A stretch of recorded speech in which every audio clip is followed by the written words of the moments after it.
एक बात बताओ, यहाँ सोसाइटी में टोल बजाने से पहले आपने परमिशन ली है सोसाइटी की? अभी पूछ लेते हैं। दादी जी, मुकेश, बिन्नो, आप सबको प्रॉब्लम है हमारे यहाँ प्रैक्टिस करने से? हमें कोई एतराज नहीं है, अब बजा सकते हैं। पुलिस डिपार्टमेंट हमारे लिए इतना कुछ करता है तो हमारी भी तो थोड़ी नैतिक जिम्मेदारी बनती है कि हम पुलिस डिपार्टमेंट के लिए इतना कुछ कर ही सकते हैं ना। और क्या है ना कि पुलिस वालों के काम में दखलंदाजी करना ठीक नहीं है। हाँ। आए दिन अखबारों में फेक एनकाउंटर की न्यूज़ तो छपती रहती है। हाँ, हमें कोई एतराज नहीं है। और लेकिन भाई, अरे लेकिन क्या भल्ला जी, अरे सब आदत पड़ जाती है। हमें नहीं पड़ी आदत आपके पार्टियों की आवाज सुनने की। एक काम कीजिए भल्ला जी, आप ना ये रुई लगा लीजिए, आवाज नहीं आएगी आपको। नहीं चाहिए तुम्हारी रुई, रखो अपने पास। बजाइए बजाइए।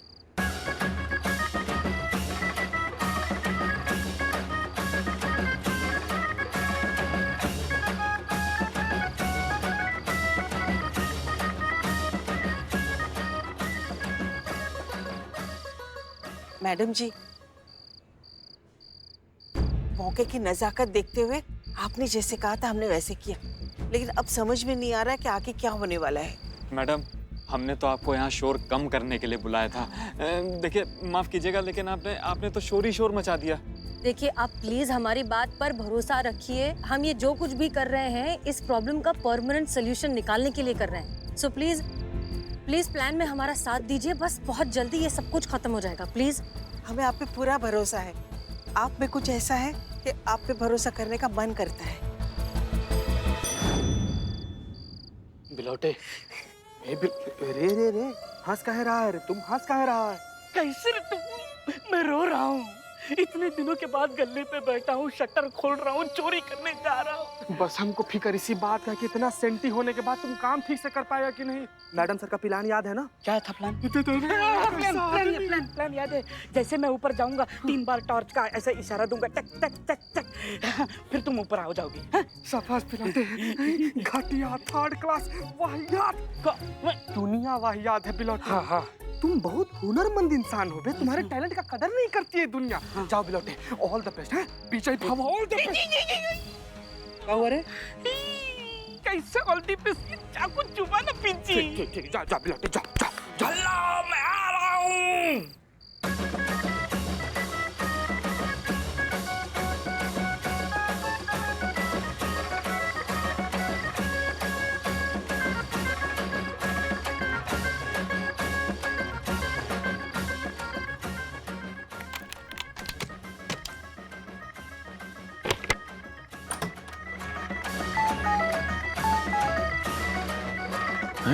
ये मेरे घर में कौन घुस गया?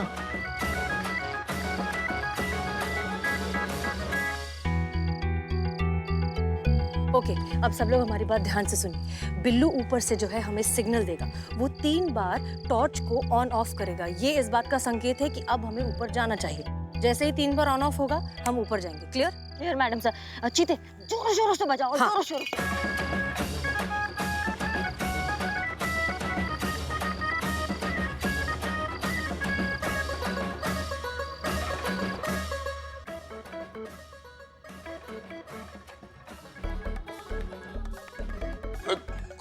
कौन घुसा घर में? ओए, पीछे मत देखना भल्ला। जो कुछ माल दबा के रखा है ना, बस मेरी झोली में डाल दे भल्ला। नहीं देगा तो ये चाकू घोंप दूंगा, खून की नदियां बहेगी। बचाओ।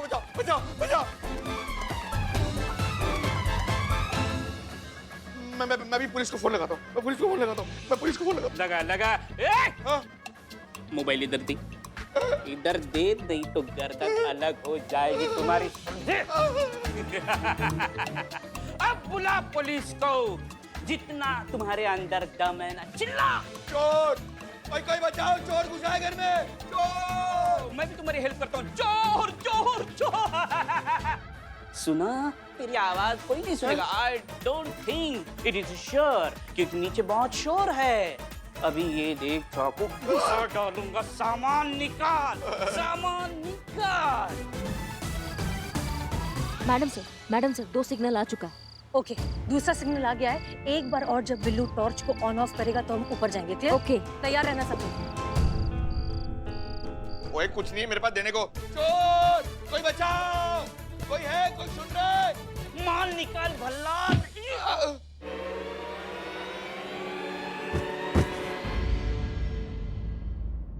पहचाना भल्ला?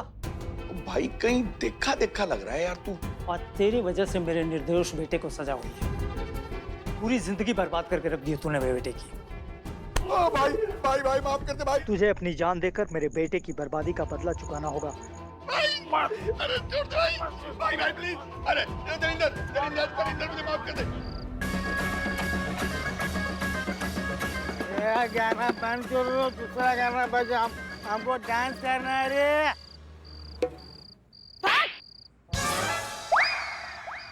का बाबा नाचोगे नहीं? हमको भी तो बजाने का मौका मिले।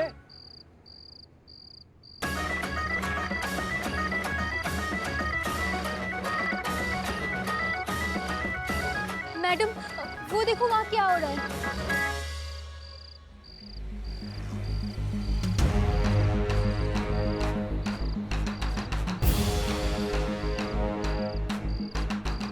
एक मिनट, ये ध्यान से देखिए, ये बिल्लू नहीं है। नहीं नहीं, ये कुछ गड़बड़ है। चलिए चलिए चलिए, जल्दी चलिए।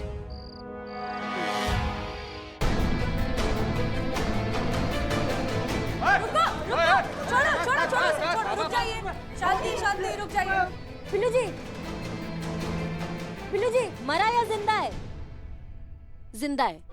मर गया मर गया। जिंदा है। ठीक है, ओके। शांति शांति, क्या हो रहा है यहाँ पर? मैं इस दरिंदे को नहीं छोड़ूंगा। इसके वजह से मेरा बेटा जेल में है। इसने पैसे लेकर मेरे निर्दोष बेटे को फंसाया है। शांत हो जाइए। देखिए, अगर आपके साथ कुछ भी गलत हुआ है तो हम आपसे वादा करते हैं कि हम आपका केस रीओपन करवाएंगे और आपको और आपके बेटे को इंसाफ जरूर मिलेगा। ठीक है, आप प्लीज शांत हो जाइए और चाकू फेंक दीजिए। छोड़िए छोड़िए बाबा। शुक्र है, thank you so much madam ji. कौन कहता है जी कि पुलिस लेट आती है? अरे बिल्कुल टाइम पे आए आप और मुझे दोनों दरिंदों से बचा लिया। वो मेरा सामान लूटने आया था, ये मुझे जान से मारने आया था। बाल बाल बचाऊं जी मैं, बाल बाल। आपकी वजह से जी, बाल बाल तो बचे हैं आप। ऊपर वाले का और अपनी किस्मत का धन्यवाद कीजिए, क्योंकि सच बात तो ये है, ये सारा नाटक हम ही ने किया था। ये बिल्लू हैं, इन्हें चोर बनाकर हम ही ने भेजा था ताकि वो आपको डराएं धमकाएं और जब आप मदद के लिए चिल्लाएं तो किसी को भी सुनाई न दे, क्योंकि आपने इतना लाउड म्यूजिक बजा रखा है। लेकिन आपकी किस्मत तो देखिए, आप ही के पुराने पाप आपके सामने आ गए और हमने तो बस आपको गलती से बचा लिया। यह हमारे प्लान का पार्ट था भी नहीं। शायद हमसे ज्यादा ऊपर वाला चाहता था कि आप इस सबक को सीख जाएं कि नॉइस पोल्यूशन कितनी गहरी और गंभीर समस्या है। अब समझ में आ रहा है आपको? भल्ला साहब, ऊपर वाले ने इस पूरी कायनात का एक बैलेंस बनाया है जिसे हमें बिगाड़ना नहीं चाहिए। हर चीज की एक हद होती है और जब भी हम उस हद को पार करते हैं हम नेचर के बैलेंस को बिगाड़ते हैं, ऊपर वाले की मर्जी के खिलाफ जाते हैं और फिर नेचर अपना बैलेंस वापस लाने के लिए जो सही समझता है वो करता है, लेकिन उसका खामियाजा भुगतता है इंसान। ज्यादा शोर की वजह से कितने लोग प्रभावित होते हैं आपको पता है? कोई अपने एग्जाम की तैयारी कर रहा होता है, कोई दिल का मरीज होता है, कोई किसी को सुबह उठ के अपनी नौकरी पर जाना होता है। कितने लोग परेशान होते हैं, उसके बारे में आपने कभी सोचा है? भला साहब, आप तो एक पढ़े लिखे इंसान हैं, आपको तो पता होना चाहिए कि इतना ज्यादा शोर हमारे कानों के लिए कितना खराब है, हमारे शरीर के लिए कितना खराब है। और सिर्फ हमारे ही नहीं, जानवरों, चिड़िया, इन सब के लिए भी कितनी खराब चीज है। उन्हें इतनी तकलीफ होती है कि कई तो अपनी जान दे देते हैं। आपको इतना शोर नहीं मचाना चाहिए। आप बिल्कुल ठीक कह रहे हो मैडम सर। जिस शोर शराबे को मैं अपना सोशल स्टेटस, अपना रुतबा समझता था, आज उसी की वजह से मेरी जान जाते जाते बची है। सही में मुझे अंदाजा इस बात का कि मैं बहुत बड़ी बेवकूफी कर रहा था जिंदगी में। और आप जितने मेरे नेबर्स हो, मैं आपसे भी हाथ जोड़ के माफी मांगता हूँ। मैं आइंदा नहीं करूंगा। मैं कान पकड़ रहा हूँ जी आपके साथ।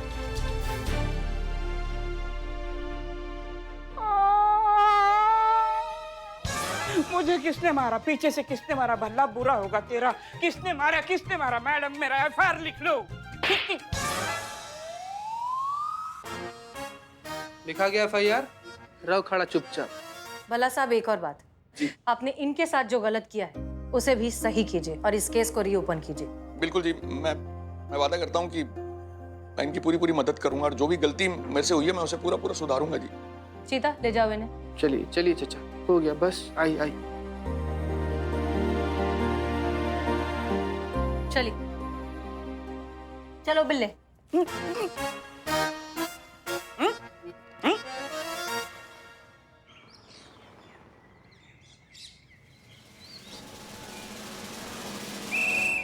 और अब लाश सामने टेबल पे पड़ी है। संतु जी हमको डर लग रहा है। Point blank shoot. कमरे का एसी ऑन है, चारों तरफ खून की बदबू ही बदबू आ रही है। लाश को जब सीधा किया गया तो उसके नीचे एक खुली किताब मिली। किताब का 19वां और 20वां पन्ना भी खुला हुआ था और उसके अंदर एक मोर पंख भी था। और मोर मोर मोर कमरे के खिड़की और दरवाजे मजबूती से बंद थे। बाप रे, संतु जी अब डर नहीं, तुम्हारा हाथ पकड़ लीजिए। ना कोई अंदर आ सकता था ना कोई बाहर जा सकता था, लेकिन फिर भी डिटेक्टिव कहता है कि कहानी झूठी है, ऐसा खून हो ही नहीं सकता, ऐसा खून हुआ ही नहीं था। ये सब अपराधी ने मनगढ़ंत कहानियां बनाई हैं अपने। डिटेक्टिव बिल्कुल सही कह रहा है।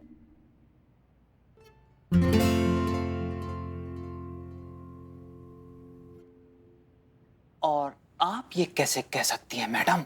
वैसे कि जैसे ये डिटेक्टिव कह रहा है। देखिए अभी आपने क्या कहा कि लाश के नीचे एक खुली किताब मिली। करेक्ट। जिसका 19वां और 20वां पेज खुला हुआ था। करेक्ट। क्योंकि ये बात हर कोई जानता है कि दुनिया में किसी भी किताब का 19वां और 20वां पेज एक साथ खुल ही नहीं सकता। बुक प्रिंटिंग के फॉर्मेट के हिसाब से हमेशा 19वां और 20वां पेज एक ही पेज के दो अलग अलग साइड पर प्रिंट किया जाता है, ना कि दो अलग अलग पेजेस पर। इसलिए ये कहानी बिल्कुल मनगढ़ंत है, डिटेक्टिव बिल्कुल सही है और ये एक खुदकुशी है जिसे कत्ल की शक्ल दी गई है। मैडम एब्सोल्युटली राइट, यही हुआ था। ये देखिए यही हुआ था इस नॉवेल में। आप तो कमाल है मैडम। हाँ तो होंगी ही ना। अरे मैडम सर है वो, सबसे ज्यादा अक्लमंद है वो। ओके, बहुत अच्छी रही reading, thank you so much. बस बस बस बस, ठीक है ठीक है ठीक है, चलिए लेट्स गेट बैक टू।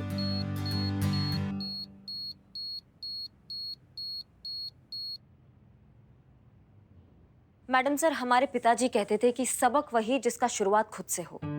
हमें अपने थाना में भी ध्वनि प्रदूषण का बहुत ध्यान रखना पड़ेगा, इसलिए हम ये मशीन लाए हैं मैडम सर, जो हमें समय समय पर ये बताएगी कि हमें कब कब संयम रखना है। वाह करिश्मा सिंह, क्या बात है। आई थिंक ये आपका आज तक का सबसे अच्छा डिसीजन है। I am proud of you. धन्यवाद मैडम सर। देखा, ये है हमारी बहू रानी। गुड गुड, चलिए काम करें। जी चलिए चलिए चले, वो किताब मुझे दे दीजिए। संतु जी इसमें लाश ही लाश है। Thank you.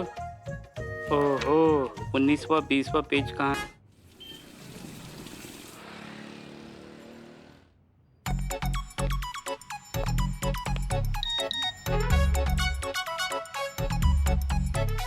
Yes, confirmation madam sir, congratulations आ गया। नहीं मैडम संतु जी कहने का मतलब है कि कांग्रेचुलेशन मैडम सर, कंफर्मेशन आ गया। हम समझ गए। मैडम सर, कंसोल आज ही सेटअप हो रहा है, कल से आप अपना रेडियो शो शुरू कर सकती हैं। आखिर वो दिन आ ही गया। अब मैडम सर का ये भी सपना पूरा होने जा रहा है। पता नहीं आपने कब से ये सपना देखा था ना मैडम सर, कि आप शहर के लोगों के साथ जुड़े और शहर के सारे लोग भी बिना किसी रोक टोक के आपके साथ जुड़े और अपनी मुश्किलें बांटे। आप देखिएगा मैडम सर, आपका ये जो प्रयोग है कितनी बड़ी क्रांति लेकर आएगा पुलिस विभाग के इतिहास में। नहीं नहीं नहीं पुष्पा जी, हम ये शो किसी क्रांति के लिए नहीं, शांति पाने के लिए करना चाहते हैं। हमें लगता है कि बहुत जरूरी है कि जनता और पुलिस साथ मिलकर काम करे, समाज की बुराइयों को दूर हटाए और उसके लिए जरूरी है उन दोनों के बीच दोस्ती होना। बस हम यही एक कोशिश करना चाहते हैं। बिल्कुल मैडम सर। जय हिंद मैडम सर। जय हिंद। जय मैडम। जय हिंद मैडम सर, माफ कीजिएगा पर सांप के आगे बीन बजाने का कोई मतलब नहीं है। उनको कान ही नहीं दिए, उनको सुनाई नहीं आता है। तो ये जो मुजरिमों का प्रजाति है ना, ये भी कुछ ऐसा ही है। आप इनके आगे कितना भी जज्बाती प्रवचन इनको बोल लो, ये नहीं सुनेंगे। ये मिठाई से नहीं, तुड़ाई से समझेंगे। हम इनका तुड़ाई करेंगे, फिर इनको समझ में आएगा कि कायदे में रहेंगे तभी फायदे में रहेंगे।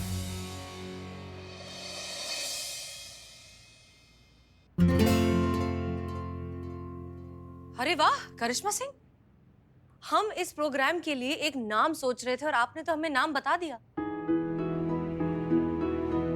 कायदे में रहिए, फायदे में रहिए। वाह वाह, वाह वाह, कायदे में फायदा। हाँ। हाँ, ये बहुत अच्छा टाइटल है हमारे शो के लिए। ना ही कोई धमकी, ना ही कोई रिक्वेस्ट, बस एक बहुत अच्छा सा फ्रेंडली सुझाव, एक एडवाइस कि कायदे में रहिए तो फायदे में रहिए। देखिए क्या है पता है, हमारे इस शो का सबसे बड़ा एम है जो पुलिस और पब्लिक के बीच जो ब्रिज है, जो किसी कारण की वजह से बहुत कमजोर हो गया है, उसे मजबूत बनाना। और इस काम में ये टाइटल बहुत मदद करेगा। ये बहुत अच्छी एडवाइस है हमारे शहर के यंगस्टर्स के लिए। कायदे में रहिए, फायदे में रहिए। हाँ, थोड़ा सुनने में क्लीशे तो नहीं लग रहा है? बहुत अच्छा लग रहा है। तो बस फिर ये फिक्स हुआ, शो का टाइटल कायदे में रहिए, फायदे में रहिए। थैंक यू सो मच करिश्मा सिंह, और उम्मीद करते हैं कि इसमें आप हमारा साथ देंगी। हम तो खड़े ही हैं मैडम सर आपके लिए। आप किसी भी हाल में, किसी भी कीमत में हम आपके साथ हैं। शुक्रिया। तो चलिए फिर एक काम करते हैं, हम उन सारे मुद्दों की लिस्ट बनाते हैं जो मुद्दे हम इस रेडियो शो में उठाना चाहते हैं। ठीक है, गेट टू वर्क। हाँ हाँ। Excuse me. DSP sir. जय हिंद सर। हेलो जी पतिदेव।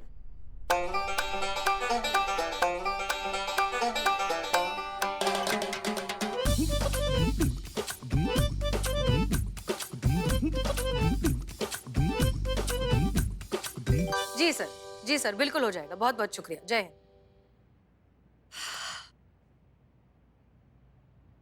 ओह सॉरी, माफ कीजिए, हम जरा फोन में बिजी थे। कहिए क्या मदद कर सकते हैं आपकी? नहीं मैम, ऐसी कोई बात नहीं है। आप चाहें तो और भी कोई मैसेज करना हो या कोई कॉल करनी हो तो आप कर लीजिए। 1 घंटा 2 घंटा या शाम को जब भी आप फ्री हो तब बात कर लेंगे हम लोग। ऐसे भी आजकल इंसान मोबाइल का गुलाम बन चुका है। मोबाइल के सामने तो इंसान की कोई औकात ही नहीं। कीजिए कीजिए, इत्मीनान से कीजिए आप। देखिए आप प्लीज शांत हो जाइए। हमारे सीनियर का फोन था, बात करना बहुत जरूरी था। मैडम सर, हमारे पतिदेव का फोन आ गया था। करते नहीं है ड्यूटी पर कुछ जरूरी होता है तभी करते हैं और तभी फोन उठाते हैं। वो मैं मेल्स चेक कर रही थी। हाँ, हम भी साथ थे संतु जी के। हाँ। और हम दिल के मरीज एक थे है, उनका फोन आता है तो बात करनी पड़ती है। आप एक काम कीजिए, आप हमारे केबिन में आइए, बैठकर इत्मीनान से बताइए क्या हुआ है। ठीक है, आइए। चलो जी बताइए, क्या समस्या है, क्या मुद्दा है आपका? देखिए मैडम, हमारे घर में भी वही समस्या चल रही है जिसकी चपेट में आज सारी दुनिया है, मोबाइल। हमारे बच्चे संजय और आरुषि सिर्फ जन्म से नहीं बल्कि हरकतों से भी जुड़वा है। आरुषि सुनना, मेरे ब्रश पे टूथपेस्ट ला के देना। मैं बिजी हूँ ना, खुद ले ले। अरे देना प्लीज, तुझे पता है मैं बिजी हूँ। सुबह उठते ही मोबाइल फोन, ब्रश करते हुए मोबाइल फोन, मुंह धोते हुए मोबाइल फोन, बात करते हुए मोबाइल फोन, यहाँ तक कि हमारी बात सुनते हुए भी मोबाइल फोन। आरुषि दूध की ओर ध्यान देना, मैं अभी आई। ओके मम्मा। ये तो कुछ भी नहीं मैडम, सुबह नाश्ता करते समय मोबाइल, कॉलेज जाते समय मोबाइल, कॉलेज से आते समय मोबाइल, रात को खाना खाते समय मोबाइल, हर जगह बस मोबाइल मोबाइल मोबाइल और मोबाइल। इस मोबाइल ने हमारी जिंदगी नर्क करके रखी है। कि तुम लोगों को थोड़ी सी भी शर्म है या नहीं? ये देखो, एग्जाम सर पर है और ये मोबाइल में लगे हुए हैं। जब देखो मोबाइल, 24 घंटे मोबाइल। ये देखो, ये सॉरी भी अपने माँ बाप को उनके मुंह पर नहीं बोल पाएंगे, टाइप करके दिखाएंगे सॉरी। तो आप इतनी सी बात के लिए थाना चले आए कंप्लेन लिखाने? ये आपको इतनी सी बात लगती है मैडम? और क्या है, घर जाके 2 कंटाप लगाइए, मुर्गा बनाइए, घंटे के लिए अपना पकड़ दिखाने आ जाएगा उनका। देखिए मैडम, हम यहाँ पे कंप्लेंट लिखवाने नहीं आए। वो जैसे भी हैं हमारे बच्चे हैं, और कौन माँ बाप चाहते हैं कि उनके बच्चों के खिलाफ कंप्लेंट लिखवाएं वो? और उनमें कोई कमी नहीं है, वो बहुत इंटेलिजेंट है, सेंसिटिव है, सेंसिबल है, पढ़ने लिखने में होशियार है। बस ये मोबाइल की लत ने ना उनकी जिंदगी खराब करके रखी। मैडम, आज के डेट में यंगस्टर्स का सबसे बड़ा एडिक्शन है मोबाइल फोन। आधे से ज्यादा बच्चों को तो ये पता भी नहीं है कि वो इस एडिक्शन की चपेट में है। सब नॉर्मल है क्योंकि इतना मोबाइल तो सभी यूज करते हैं, पर इस एडिक्शन की वजह से उनकी सोच, उनकी ग्रोथ पर इतना सीरियस इफेक्ट हो रहा है ये उन्हें पता भी नहीं है। देखिए मैडम, बच्चे धीरे धीरे रियलिटी से दूर होते जा रहे हैं। ये मोबाइल की उन्होंने अपनी एक अलग सी दुनिया बसा रखी है, जहाँ पे कॉपी पेस्ट उधार की नॉलेज, उनकी अपनी ओन को, उनकी अपनी काबिलियत को, अपने हुनर को खत्म किए जा रही है मैडम। हमारे बेटी इतने सेंसिटिव है कि अगर उन्हें ये पता भी चला कि हम उनके एडिक्शन की यहाँ बात कर रहे हैं तो सेंसिटिव है तो आप कुछ नहीं कहेंगी उनको, सही गलत नहीं बताएंगी। उनका फ्यूचर भाड़ में जा रहा है तो भाड़ में जाने देंगी उसे। हाँ, सेंसिटिव है तो हम बच्चों को जो है हम रुई के फाय में संभाल के रखेंगे, ऐसा थोड़ी होता है। देखिए, हमने आपकी सारी बातें सुन ली हैं, अच्छे से समझ भी ली है, और हम ये भी जानते हैं कि एज पेरेंट्स यहाँ आकर अपने ही बच्चों के बारे में ऐसा कुछ बताना कितना मुश्किल होगा। इसलिए प्लीज रिलैक्स, हम कुछ करते हैं, हम बात करेंगे आपके बच्चों से। इनफैक्ट हम आप ही के नहीं, हम शहर के सभी बच्चों से इस बारे में बात करना चाहेंगे।